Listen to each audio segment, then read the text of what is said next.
মিজানুর রহমান আজহারি উনি বাংলাদেশে আসছেন। বাংলাদেশের ভালোবাসার মানুষ, বাংলাদেশের মানুষ ওনাকে অত্যন্ত ভালোবাসে, এটাই তার প্রমাণ। আমরা দেখলাম পেকুয়ার প্রোগ্রামে 15 লক্ষ মানুষ হয়, তাকে জায়গা দিতে পারে নাই, মানুষগুলাকে জায়গা দিতে পারে না, এবং তাকে স্টেজে উঠতে অনেক বেগ পেতে হয়।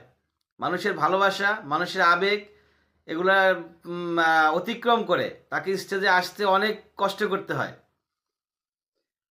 এবং কিয়ামতের আলামত বলেছেন তিনি একটা বিষয়। মিজানুর রহমান আজহারি বলেছেন, এটা কি কিয়ামতের আলামত নয়? অর্থাৎ বাংলাদেশে তো আলেমের অভাব নাই, হাজার হাজার আলেম বাংলাদেশে আছে, তাহলে আমাকে কেন? অর্থাৎ তিনি 15,000 ইনভাইট পেয়েছেন, দাওয়াত পেয়েছেন। 15,000 প্রোগ্রাম করার জন্য তাকে দাওয়াত দেওয়া হয়। 15,000 প্রোগ্রাম করা কি আদৌ সম্ভব? সম্ভব না। এই 15,000 প্রোগ্রাম থেকে মিজানুর রহমান আজহারি 90টি প্রোগ্রাম বেছে নিয়েছেন এবং 90টা প্রোগ্রাম উনি কনফার্ম করেছেন।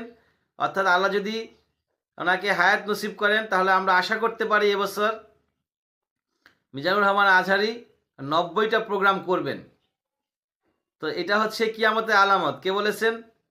মিজানুর রহমান আজহারি। কারণ আলেম তো আমি একা না, বাংলাদেশে তো আলেমের অভাব নাই, তাহলে আমাকে লাগবে কেন? আমি কোরআন থেকে কথা বলবো, অন্য আলেমরা কোরআন থেকে কথা বলবে, আমি হাদিস বলবো, তারাও হাদিস বলবে, একই তো বিষয়, তাহলে আমাকে লাগবে কেন? এটা হচ্ছে কিয়ামতের আলামত। কে বলেছেন?